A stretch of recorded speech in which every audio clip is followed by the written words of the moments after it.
7 the adventure को, जिसके author हैं जयंत नार्लिकर। तो ये जो स्टोरी है वो एक्चुअल में एक साइंस फिक्शन स्टाइल की स्टोरी है और इसमें जो हमारे मेन कैरेक्टर होते हैं जिनका नाम है प्रोफेसर गायतोंडे, वो एक दूसरी वर्ल्ड में पहुंच जाते हैं, जैसे कि एक पैरेलल वर्ल्ड में पहुंच जाते हैं जहां पर वो वर्ल्ड हमारी वर्ल्ड से काफी ज्यादा डिफरेंट होती है। और वो वहां पर कैसे पहुंचते हैं और वहां पर चीजें इतनी डिफरेंट क्यों होती है, इसका आंसर हमें इस चैप्टर के एंड में मिलता है, जिसमें वो हमें दो थ्योरीज के हेल्प से इसे समझाते हैं। तो अब हम स्टार्ट करते हैं इस चैप्टर को, और इस चैप्टर की स्टार्टिंग में ऑथर डिस्क्राइब करते हैं पैरेलल वर्ल्ड के सीन में, जिसमें प्रोफेसर गायतोंडे जो होते हैं वो पैरेलल वर्ल्ड में होते हैं और वो क्या क्या डिफरेंसेस नोटिस करते हैं। तो अब हम स्टार्ट करते हैं इस चैप्टर को। तो सबसे पहले तो जो प्रोफेसर गायतोंडे होते हैं वो जीजा माता एक्सप्रेस नाम की एक ट्रेन में बैठे हुए होते हैं जो कि पुणे से बॉम्बे की तरफ जा रही होती है। और वो बताते हैं कि ये वाली ट्रेन डेक्कन क्वीन नाम की एक ट्रेन से काफी ज्यादा फास्ट थी। और फिर वो वहां के सीन को ही डिस्क्राइब करते हैं, जिसमें वो बताते हैं कि पुणे के आसपास इतनी ज्यादा इंडस्ट्रीज नहीं थी और उनकी ट्रेन में फर्स्ट स्टॉप जो था वो लोनावला का था, जो कि 40 मिनट्स में आ गया था। उसके बाद एक घाट सेक्शन आता है, मतलब काफी सारी पहाड़ियां होती है वहां पर उस रूट पर। और प्रोफेसर कहते हैं कि ये सब चीजें तो बिल्कुल सेम चीजें थी जैसा कि वो जानते थे, जैसा कि रियल वर्ल्ड में होती थी। और इसके बाद उनकी ट्रेन जो है वो करजात नाम की जगह पर रुकती है थोड़ी देर के लिए, और फिर पहले से भी ज्यादा स्पीड से चलने लग जाती है और रोड मतलब काफी लाउड साउंड निकालते हुए वो ट्रेन कल्याण को भी क्रॉस कर लेती है। इसके बाद ऑथर कहते हैं meanwhile the racing mind of professor Gaitonde. तो जो प्रोफेसर गायतोंडे हैं जो कि अभी दूसरी वर्ल्ड में हैं, उनके दिमाग में काफी तेजी से काफी सारे थॉट्स आ रहे थे और इसके बाद वो आखिर में एक प्लान बना लेते हैं, जिसके कारण वो बॉम्बे की तरफ जा रहे थे। और वो सोचते हैं क्योंकि वो एक हिस्टोरियन है, मतलब जो प्रोफेसर गायतोंडे हैं वो एक हिस्टोरियन है, इसीलिए उन्हें ये आइडिया पहले ही आ जाना चाहिए था। तो उनका आइडिया ये था कि वो एक बॉम्बे की बड़ी सी लाइब्रेरी में जाएंगे और वहां पर सारी हिस्ट्री बुक्स को जाकर ब्राउज करेंगे, मतलब सर्च करेंगे, उन्हें पढ़ेंगे। और यही उन्हें सबसे ज्यादा श्योरेस्ट वे, मतलब सबसे ज्यादा भरोसेमंद तरीका लग रहा था, जिससे वो पता लगा सकते थे कि आखिर ये वर्ल्ड इतना डिफरेंट क्यों है और ये इस कंडीशन पे कैसे पहुंचा है। और इसके बाद वो ये भी प्लान करते हैं कि वो सारी हिस्ट्री बुक्स को पढ़ने के बाद वापस से पुणे की तरफ आ जाएंगे, ताकि वो कुछ बातें कर सके राजेंद्र देश पांडे से, और वो भी शायद उनकी काफी मदद कर सकते थे ये सब समझने में कि आखिर ये क्या हुआ है और ये चीजें इतनी डिफरेंट क्यों हैं।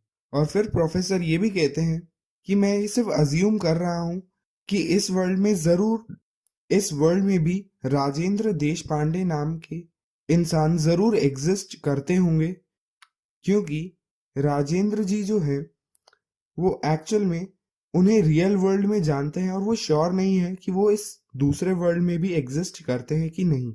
इसके बाद वो बताते हैं कि उनकी जो ट्रेन होती है वो एक काफी लंबी सी टनल के बाद रुकती है एक छोटे से स्टेशन पर, जिसका नाम था सरहद। और वहां पर एक एंग्लो इंडियन, मतलब एक ब्रिटिश इंडियन जिन्होंने यूनिफॉर्म पहनी हुई थी, वो वहां पर ट्रेन में परमिट्स चेक कर रहे थे। मतलब सभी पैसेंजर के पास से वो परमिट्स चेक कर रहे थे कि सारे पैसेंजर्स जो बॉम्बे की तरफ जा रहे हैं उनके पास वहां जाने की परमिशन है या नहीं। तभी वहां पर एक और पैसेंजर होते हैं जो कि प्रोफेसर गायतोंडे के पास में ही बैठे हुए होते हैं, जिनका नाम होता है खान साहिब। वो प्रोफेसर से पूछते हैं कि मुझे लगता है आप पहली बार यहाँ पर आ रहे हैं और यहीं से ही ब्रिटिश राज जो है वो शुरू होता है। तो यहाँ पर खान साहिब कहते हैं कि यहाँ से ब्रिटिश राज शुरू होता है, और क्योंकि इस टाइम पर प्रोफेसर गायतोंडे काफी कंफ्यूज होते हैं तो इसीलिए वो ये भी कहते हैं कि शायद आप यहाँ पर पहली बार आ रहे हैं, जिस पर वो हाँ कहकर रिप्लाई करते हैं, क्योंकि एक्चुअल में वो इस वर्ल्ड के बॉम्बे में तो पहली बार ही आ रहे थे। इसीलिए गंगाधर पंत खान साहब को हाँ कहते हैं। तो गंगाधर पंत गायतोंडे प्रोफेसर का पूरा नाम था। और इसके बाद उन दोनों के बीच में कुछ बातें होती है, जिसके बाद प्रोफेसर उनसे पूछते हैं कि खान साहब आप पेशावर तक कैसे जाएंगे, जिस पर वो रिप्लाई करते हैं कि ये जो ट्रेन है ये विक्टोरिया टर्मिनस तक जाएगी, जिसे आज हम छत्रपति शिवाजी टर्मिनस भी कहते हैं। ये ट्रेन वहां तक जाएगी और फिर वो फ्रंटियर मेल नाम की ट्रेन से आगे चले जाएंगे बॉम्बे सेंट्रल से दिल्ली की तरफ, और फिर वो लाहौर जाएंगे और फिर वहां से वो पेशावर चले जाएंगे। और वो ये भी बताते हैं कि ये काफी लॉन्ग जर्नी होगी और वो पेशावर डे आफ्टर टुमारो तक पहुंचेंगे। और इसके बाद खान साहब उन्हें काफी सारी चीजें बताते हैं, जैसे कि उनके बिजनेस के बारे में। और प्रोफेसर गंगाधर पंत भी जो होते हैं वो भी एक विलिंग लिसनर होते हैं, मतलब वो भी काफी अच्छे से उनकी बातें सुनते हैं, क्योंकि वो भी एक फ्लेवर लेना चाहते थे, मतलब वो भी समझना चाहते थे कि इस वर्ल्ड में, इस इंडिया में लाइफ कैसी है। और वो ये फील करते हैं कि यहाँ पर लाइफ बहुत ही ज्यादा डिफरेंट है। इसके बाद उनकी जो ट्रेन होती है वो शहर के पास पहुंचती जा रही होती है और वो काफी सारे रेल ट्रैफिक, मतलब काफी सारी ट्रेन्स के पास से निकलती है। और उन ट्रेन्स के ब्लू कैरेजेस, मतलब ब्लू डब्बों पर लिखा हुआ था GBMR। और खान साहब प्रोफेसर को समझाते हैं कि इसका फुल फॉर्म है ग्रेटर बॉम्बे मेट्रोपॉलिटन रेलवे। और साथ ही में वो प्रोफेसर को दिखाते हैं कि उस कैरेज के साइड में एक छोटा सा यूनियन जैक भी पेंटेड था। तो यूनियन जैक जो है वो नेशनल फ्लैग है यूके का, और वो सिंबलाइज करता है कि वो ब्रिटिश टेरिटरी में है अभी भी, वहाँ बॉम्बे में। तो इस वर्ल्ड में जो बॉम्बे है वो एक ब्रिटिश टेरिटरी है, इससे हमें ये पता चलता है। और इसके बाद प्रोफेसर बताते हैं कि जो ट्रेन है वो धीरे धीरे चलने लगती है अब दादर के बाद, और फिर वो अपनी डेस्टिनेशन विक्टोरिया टर्मिनस तक पहुंच जाती है। और स्टेशन काफी ज्यादा नीट एंड क्लीन था वहां पर, और जो भी रेलवे स्टाफ था वहां पर उसमें अधिकतर लोग एंग्लो इंडियंस, मतलब ब्रिटिश इंडियंस और पारसीज ही थे। और साथ ही में उनके साथ कुछ ब्रिटिश ऑफिसर्स भी थे वहां पर। और जैसे ही प्रोफेसर उस स्टेशन से बाहर निकलते हैं तो वो देखते हैं कि वो एक बहुत ही बड़ी सी बिल्डिंग के सामने खड़े होते हैं, और उस बिल्डिंग पर बहुत ही बड़े बड़े लेटर्स में लिखा हुआ होता है east India house headquarters of the East India company. इसके बाद प्रोफेसर कहते हैं कि वो प्रिपेयर्ड थे कि उन्हें काफी ज्यादा शॉक्स मिलने वाले हैं इस दूसरी वर्ल्ड में, पर उन्होंने इतना बड़ा शॉक बिल्कुल एक्सपेक्ट भी नहीं किया था। ईस्ट इंडिया कंपनी जो है वो रियल वर्ल्ड में तो 1857 में जो रिवोल्ट्स हुए थे उसके बाद ही बंद हो गई थी, जैसा कि हिस्ट्री बुक्स हमें बताती है। पर यहाँ पर इस वर्ल्ड में ये न कि सिर्फ चल रही है बल्कि फ्लरिश भी कर रही है, मतलब बहुत अच्छे से ग्रो भी कर रही है यहाँ पर। तो इसीलिए वो सोचते हैं कि जरूर हिस्ट्री ने एक डिफरेंट टर्न, मतलब हिस्ट्री में एक चेंज आया होगा जरूर 1857 से पहले ही। और अब उन्हें ये पता लगाना था कि आखिर ये सब क्या हो रहा है इस वर्ल्ड में। इसके बाद वो बताते हैं कि वो हॉर्नबाय रोड पर कुछ देर तक वॉक कर रहे होते हैं और वो वहां पर देखते हैं कि वहां पर काफी सारी शॉप्स और ऑफिस बिल्डिंग्स होती हैं, पर वहां पर कोई भी हैंडलूम हाउस बिल्डिंग नहीं होती है। पर उसकी जगह पर वहां पर boots and Woolworth departmental stores होते हैं, जहां पर काफी सारे ऑफिसेज होते हैं लॉयड्स के, बार्सलेस के और बहुत सारे ब्रिटिश बैंक्स के। और वो स्ट्रीट बिल्कुल ही typical high street of a town in England, मतलब बिल्कुल एक इंग्लैंड के शहर के एक बिल्कुल हाई सोसाइटी की स्ट्रीट जैसी लग रही थी वो स्ट्रीट, क्योंकि उस वर्ल्ड में वहां पर अधिकतर ब्रिटिश ही रहते थे।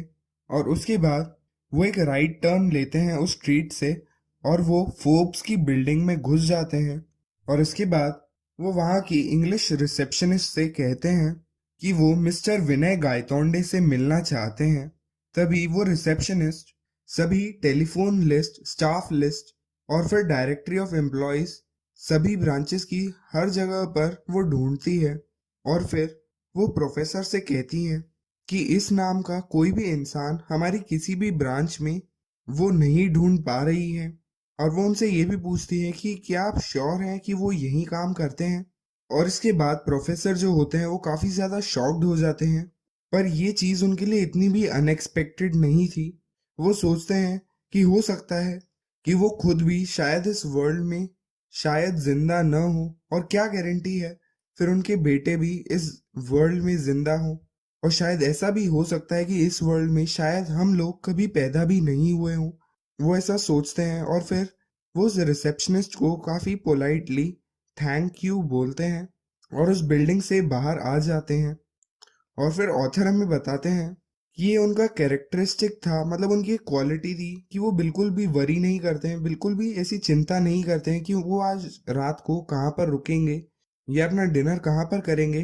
पर उनका जो मेन कंसर्न था या उनका मेन मोटिव था वो यही था कि वो लाइब्रेरी ऑफ एशियाटिक सोसाइटी में जाएंगे और वहां पर ही वो इस रिडल ऑफ हिस्ट्री को, मतलब कि वो इस हिस्ट्री में ये सब जो चेंजेस हैं उनके कारण ये जो पहेली खड़ी हो गई है उनके सामने, वो इसे सॉल्व करेंगे। तो इसीलिए वो एक रेस्टोरेंट में लंच करते हैं और उसके बाद वो टाउन हॉल की तरफ चले जाते हैं। तो टाउन हॉल एक गवर्नमेंट बिल्डिंग होती है जिसमें काफी सारे ऑफिसेज होते हैं और वहीं पर ही वो लाइब्रेरी भी थी। इसके बाद वो वहां पर चले जाते हैं और जब वो टाउन हॉल पहुंचते हैं तो वो काफी ज्यादा रिलीव्ड होते हैं, काफी ज्यादा अच्छा महसूस करते हैं ये देख कर कि हाँ, वहां पर एक लाइब्रेरी भी थी। तो इसके बाद वो रीडिंग रूम में चले जाते हैं और वहां पर उनसे काफी सारी हिस्ट्री बुक्स को लाने के लिए कहते हैं और उसमें उनकी खुद की लिखी हुई हिस्ट्री बुक भी वो लाने के लिए कहते हैं। इसके बाद उनकी टेबल पर काफी सारी हिस्ट्री बुक्स लाई जाती है जिसमें उनकी खुद की लिखी हुई हिस्ट्री बुक्स की भी 5 वॉल्यूम्स होती हैं। और फिर वो बिल्कुल बिगिनिंग से रीड करना स्टार्ट कर देते हैं जिसमें वो सबसे पहले तो अशोका के पीरियड को रीड करते हैं वॉल्यूम 1 में। उसके बाद वॉल्यूम 2 में वो समुद्रगुप्त के पीरियड को रीड करते हैं, वॉल्यूम 3 में मोहम्मद गौरी के, और वॉल्यूम 4 में औरंगजेब के कि उनकी डेथ कैसे हुई थी। और वॉल्यूम 4 तक जहां पर औरंगजेब की डेथ हुई थी वहां तक तो पूरी हिस्ट्री बिल्कुल सेम थी, रियल वर्ल्ड जैसी ही। तो इसीलिए वो सोचते हैं कि जरूर जो चेंज है वो लास्ट वॉल्यूम में ही आया होगा, मतलब औरंगजेब की डेथ के बाद ही वो चेंज आया होगा हिस्ट्री में, जिसके कारण आज की चीजें इतनी ज्यादा डिफरेंट है। और इसके बाद जब वो वॉल्यूम 5 को रीड करते हैं तब प्रोफेसर गंगाधर पंत को फाइनली समझ में आ जाता है कि वो कौन सा पॉइंट था हिस्ट्री में जहां से हिस्ट्री ने एक डिफरेंट टर्न, मतलब जहां से हिस्ट्री चेंज होना स्टार्ट हो गई थी। और उस बुक के उस पेज पर बैटल ऑफ पानीपत डिस्क्राइब किया गया था और उसमें यह भी लिखा था कि उसमें जो मराठास थे वो काफी हैंडसमली, मतलब काफी अच्छे तरीके से जीत गए थे और जो अब्दाली की आर्मी थी उन्हें इंडिया से भगा दिया गया था काबुल की तरफ। और जो ट्रायम्फेंट मराठा आर्मी थी, मतलब जो मराठा आर्मी जो कि जीत गई थी, उनके लीडर्स थे उस टाइम पर सदाशिव राव भाऊ और उनके नेफ्यू, मतलब उनके भाई के लड़के जिनका नाम था विश्वास राव। पर इस बुक में ब्लो बाय ब्लो अकाउंट नहीं था उस बैटल का, मतलब हर छोटे से छोटा इंसिडेंट भी नहीं लिखा हुआ था उनकी बुक में। पर सिर्फ उनकी बुक में इतना ही बताया गया था कि जो मराठास हैं वो जीत गए थे और उनके जीतने के बाद जो कॉन्सिक्वेंसेस थे, मतलब उनके जीतने के बाद जो सिचुएशंस हुई इंडिया में, उसे काफी इलेबोरेटेड तरीके से, मतलब काफी अच्छे से डिटेल्ड वे में लिखा हुआ था उनकी बुक में। और गंगाधर पंत काफी एविडली, काफी अच्छे से उस बुक को फिर पढ़ते हैं। उस बुक में the style of writing was unmistakably his, yet he was reading the account for the first time. वो देखते हैं कि इस बुक में जो राइटिंग स्टाइल है वो अनमिस्टेकेबली, मतलब बिल्कुल उनका ही है, पर फिर भी वो इस अकाउंट को, इस बुक को पहली बार पढ़ रहे हैं। ऐसा इसलिए क्योंकि ये जो बुक्स है जो कि वो पढ़ रहे हैं वो एक्चुअल में पैरेलल वर्ल्ड के उनके ही रूप में लिखी थी, इसीलिए उनका राइटिंग स्टाइल बिल्कुल सेम रियल वर्ल्ड के प्रोफेसर जैसा ही है। और क्योंकि अब प्रोफेसर गंगाधर पंत पहली बार इस वर्ल्ड में आए हैं और इसे पढ़ रहे हैं, इसीलिए वो देखते हैं कि राइटिंग स्टाइल तो उनका ही है, पर वो इस बुक को फिर भी पहली बार ही पढ़ रहे हैं, भले ही ये उन्होंने ही लिखी है। तो इस बुक में उस विक्ट्री के बाद के कॉन्सिक्वेंसेस भी डिस्क्राइब किए हुए थे, मतलब बाद में जो हुआ वो भी डिस्क्राइब किया हुआ था, जिसमें बताया गया है कि मराठास की विक्ट्री के बाद उनका मोराल काफी बूस्ट हो गया था, मतलब उनका आत्मविश्वास काफी बढ़ गया था और इसके बाद जो मराठास थे उन्होंने नॉर्थन इंडिया में भी अपनी सुप्रीमेसी मतलब अपनी पावर इस्टेब्लिश कर ली थी। और जो ईस्ट इंडिया कंपनी थी वो मराठास के इन डेवलपमेंट को देख रही थी। और जब वो ईस्ट इंडिया कंपनी देखती है कि मराठास इतने ज़्यादा पावरफुल हो गए हैं, तो इसीलिए temporarily shelved its expansionist programme. मतलब वो कुछ टाइम तक के लिए शेल्फ्ड मतलब होल्ड बैक, मतलब अपना जो उनका एक्सपेंशनिस्ट प्रोग्राम था, इंडिया को कैप्चर करने का जो उनका प्रोग्राम था, वो उसे बंद कर देते हैं। जिसके कारण उस वाली वर्ल्ड में कभी ब्रिटिश ने इंडिया को कैप्चर किया ही नहीं होता है। इसके बाद बताया गया है कि जो ईस्ट इंडिया कंपनी है उन्होंने तो अपना एक्सपेंशनिस्ट प्रोग्राम अब बंद कर दिया था, जिसके कारण जो पेशवास थे, जो मराठास थे, उनका इन्फ्लुएंस, उनकी पावर काफी ज्यादा बढ़ गई थी। और भाऊ साहेब और विश्वास राव, इन दोनों ने बाद में अपने एम्पायर को संभाला था अपने फादर के बाद 1780 में। और साथ ही में दादा साहेब जो कि उनके किंगडम में एक ट्रबल मेकर थे, मतलब भाऊ साहेब और विश्वास राव के लिए एक प्रॉब्लम की तरह थे, उनके डिसीजंस में प्रॉब्लम खड़ी करते थे, was relegated to the background. मतलब उनकी धीरे धीरे उन्हें लोअर पोजीशंस पे शिफ्ट कर दिया गया था, उनकी पावर्स कम कर दी गई थी। और फिर बाद में दादा साहेब रिटायर भी हो गए थे स्टेट पॉलिटिक्स से। और जब वो देखते हैं कि अब दादा साहेब भी रिटायर हो चुके हैं स्टेट पॉलिटिक्स से और भाऊ साहेब और विश्वास राव का इन्फ्लुएंस इतना ज्यादा बढ़ गया है, to its dismay the East India Company. तो डिसमे का मतलब होता है अवेयरनेस ऑफ डेंजर। तो जो ईस्ट इंडिया कंपनी होती है वो काफी अच्छे से अवेयर होती है कि उनके ऊपर कितना बड़ा खतरा मंडरा रहा है। Met its match in the new Maratha ruler Vishwas Rao. और विश्वास राव जो कि अब नए मराठा रूलर थे, उन्होंने अपने भाई माधव राव के साथ मिलकर अपने पॉलिटिकल एक्यूमेन के साथ, मतलब अपने पॉलिटिकल इंसाइटफुलनेस या पॉलिटिक्स के बारे में उनकी सूझबूझ से काफी सिस्टमैटिकली उन्होंने इंडिया में अपना इन्फ्लुएंस और ज्यादा बढ़ा लिया। और फिर जो कंपनी, जो ईस्ट इंडिया कंपनी थी, वो अब रिड्यूस टू पॉकेट्स, मतलब ईस्ट इंडिया कंपनी जिस एरिया में काम करती थी उनका एरिया अब कम होता गया। और अब ईस्ट इंडिया कंपनी का इन्फ्लुएंस सिर्फ बॉम्बे, कैलकाटा और मद्रास में ही बचा हुआ था, जो कि काफी कम एरिया हो गया था अब पहले के मुकाबले। Just like it's European rivals, जैसा कि जो कि यूरोपियन जो ईस्ट इंडिया कंपनी के दूसरे राइवल्स या दुश्मन थे, जैसा कि पोर्चुगीज और फ्रेंच, उनके पास भी काफी छोटी छोटी टेरिटरीज बची थी इंडिया में। वैसे ही ईस्ट इंडिया कंपनी की भी काफी अब छोटी छोटी टेरिटरीज ही बची थी। और साथ ही में कुछ पॉलिटिकल रीजंस के कारण जो पेशवास थे, जो मराठास थे, उन्होंने मुगल रिजीम मतलब मुगल राज को भी जिंदा रखा दिल्ली में पॉलिटिकल रीजंस के कारण। पर एक्चुअल पावर पूरी जो थी वो मराठास के पास ही थी।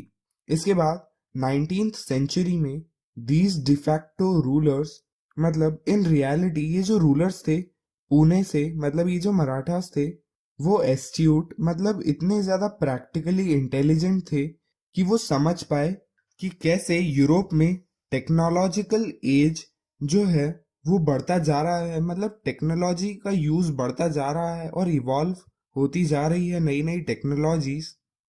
तो इसीलिए उन्होंने भी अपने खुद के science and technology centres establish करे अपने शहरों में। और जब ये सेंटर्स इस्टेब्लिश हुए थे तब ईस्ट इंडिया कंपनी को एक अपॉर्चुनिटी दिखी कि कैसे वो इंडिया में अपना इन्फ्लुएंस बना सकते हैं। तो इसीलिए जो ईस्ट इंडिया कंपनी थी उन्होंने हेल्प और एक्सपर्ट्स ऑफर करे मराठा रूलर्स को कि वो हेल्प कर सकते हैं उनके साइंस एंड टेक्नोलॉजी सेंटर्स को ग्रो करने में। और जो रूलर्स थे उन्होंने भी उनकी हेल्प को एक्सेप्ट कर लिया, पर सिर्फ अपने लोकल सेंटर्स, मतलब उनकी जो स्टेट में जो सेंटर्स थे उन्हें सेल्फ सफिशिएंट बनाने में, मतलब उनकी हेल्प सिर्फ इतनी ही एक्सेप्ट की ताकि वो लोग सिर्फ उनके लोगों को सिखा सकें और उन्हें सेल्फ सफिशिएंट बना सकें। और इसके बाद 20th सेंचुरी में और काफी सारे चेंजेस भी आए इंडिया में जो कि इंस्पायर्ड थे वेस्ट से, मतलब जैसा कुछ वेस्ट साइड की कंट्रीज में हुआ था उससे इंस्पायर होके कुछ और चेंजेस आए इंडिया में। जो इंडिया थी वो अब डेमोक्रेसी की तरफ बढ़ने लग गई थी। अब जो पेशवास थे उनकी पावर कम होती जा रही थी और उनकी जगह पर उन्हें रिप्लेस कर दिया गया था डेमोक्रेटिकली इलेक्टेड बॉडीज से, मतलब वहां पर इलेक्शन स्टार्ट हो गए थे और पेशवास की जगह पर इलेक्शंस के बाद जो सिलेक्ट होते थे वो लोग आने लग गए थे। पर इसके बाद भी जो दिल्ली की सल्तनत थी वो फिर भी डेमोक्रेसी के आने के बाद भी अभी भी जिंदा थी। और ऐसा इसलिए था क्योंकि एक्चुअल में दिल्ली की जो सल्तनत थी वो एक्चुअल में जो कि मुगल्स के अंडर थी, उनके पास कोई भी रियल इन्फ्लुएंस मतलब कोई भी रियल पावर नहीं थी। जो शहंशाह थे दिल्ली के was no more than a figurehead to rubber stamp the recommendations made by the central parliament। मतलब दिल्ली की सल्तनत इसलिए अभी भी जिंदा थी क्योंकि उनके पास कोई भी एक्चुअल में पावर्स नहीं थी। वो तो सिर्फ सेंट्रल पार्लियामेंट से जो भी ऑर्डर्स आते थे उन पर सिर्फ रबर स्टैंप्स लगा देते थे, मतलब उन्हें अप्रूव कर देते थे और पार्लियामेंट की सभी बातें मानते थे। इसीलिए उन्हें अभी तक हटाया नहीं गया था, पर एक्चुअल में तो वैसे भी एक पपेट ही थे सेंट्रल पार्लियामेंट के। और इसके बाद जैसे जैसे अब गंगाधर पंत आगे रीड करते जाते हैं वो अब इस दूसरी वर्ल्ड की इंडिया को काफी ज्यादा अप्रिशिएट करने लग जाते हैं, उसकी काफी ज्यादा तारीफ करने लग जाते हैं। वो देखते हैं कि इस वर्ल्ड की इस कंट्री में कभी भी स्लेवरी आई नहीं थी वाइट मैन की, मतलब ये वाला इंडिया कभी भी ब्रिटिश मेंस का गुलाम नहीं बना था। साथ ही में ये वाला इंडिया सेल्फ सफिशिएंट था। It had learn to stand on its feet, मतलब इस इंडिया ने अपने पैरों पर खड़ा होना सीख लिया था, मतलब ये सेल्फ सफिशिएंट हो चुका था। यहाँ पर साइंस एंड टेक्नोलॉजी के सेंटर्स खुले हुए थे। साथ ही में इस इंडिया की सेल्फ रिस्पेक्ट भी उस टाइम पर काफी ज्यादा थी। From a position of strength and for purely commercial reasons, और सिर्फ प्योर कमर्शियल मतलब बिजनेस के रीजंस के कारण ही और साथ ही में अपनी स्ट्रेंथ को बढ़ाने के लिए ही इंडिया ने सिर्फ ब्रिटिश को रहने दिया था बॉम्बे में। और बॉम्बे को एक सोल आउटपोस्ट, मतलब बॉम्बे जो था वो एक अकेला आउटपोस्ट था ब्रिटिशर्स का उस सब कॉन्टिनेंट पे मतलब इंडिया में। और साथ ही में ब्रिटिशर्स का वहां पर रहने का जो लीज अग्रीमेंट था वो भी एक्सपायर होने वाला था 2001 में, जैसा कि ट्रीटी ऑफ 1908 में डिसाइड हुआ था। अब जो प्रोफेसर गंगाधर पंत होते हैं वो खुद को रोक नहीं पा रहे थे इस वाली कंट्री को और रियल वर्ल्ड की इंडिया को कंपेयर करने में। और जब वो ये कंपैरिजंस कर रहे होते हैं तभी उन्हें एक ख्याल आता है कि उनकी जो इन्वेस्टिगेशन है, मतलब वो जिस बारे में पता लगा रहे थे कि आखिर ये सब चेंजेस कैसे आए थे, वो इन्वेस्टिगेशन अभी भी इनकम्प्लीट है। वो सोचते हैं कि आखिर मराठास कैसे उस बैटल को जीते थे और ये जानने के लिए ही वो उस बैटल्स की ही कुछ बुक्स को उठाते हैं और वो काफी सारी बुक्स और जर्नल्स को देखते हैं। और फिर आखिर में उन्हें एक बुक मिलती है जिसमें उन्हें एक क्लू मिल सकता था जो कि थी भाऊ साहेब आंची बाखर, ये उस बुक का नाम था।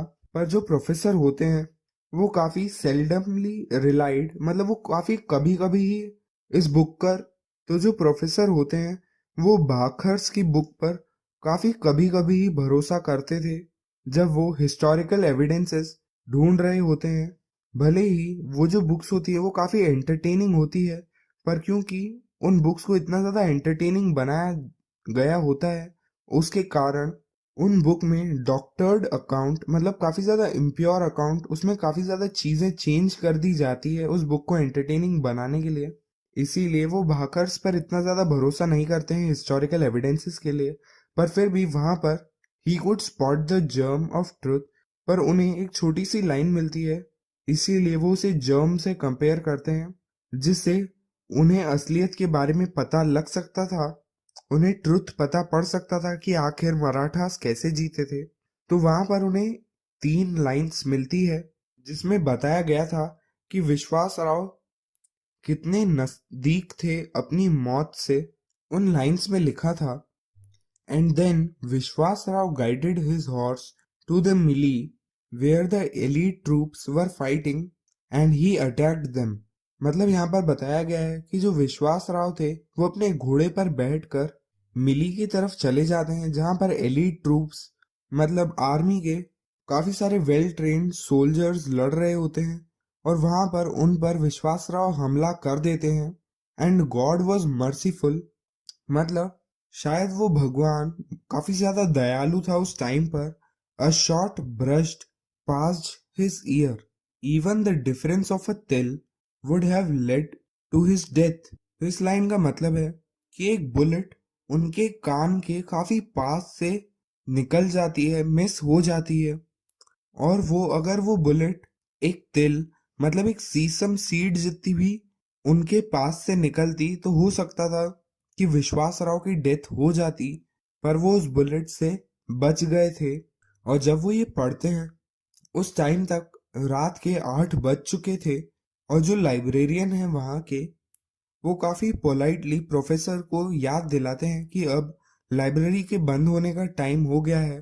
तो इसीलिए गंगाधर पंत अपने थॉट से बाहर निकलते हैं। मतलब वो काफी ज्यादा खो गए होते हैं उस किताब को पढ़ते टाइम, पर अब वो जब आसपास देखते हैं तो वो देखते हैं कि वो अकेले ही बचे थे उस मैग्निफिसेंट हॉल, मतलब उस बहुत बड़े हॉल के अंदर। और साथ ही में वो लाइब्रेरियन से रिक्वेस्ट भी करते हैं कि वो लाइब्रेरियन इन बुक्स को यहीं पर ही इस डेस्क पर छोड़ दें, ताकि वो अगले दिन सुबह को यहाँ पर वापस आए और यहीं से ही कंटिन्यू कर सकें आगे पढ़ना। और साथ ही में वो लाइब्रेरियन से ये भी पूछते हैं कि लाइब्रेरी कितने बजे खुलती है सुबह।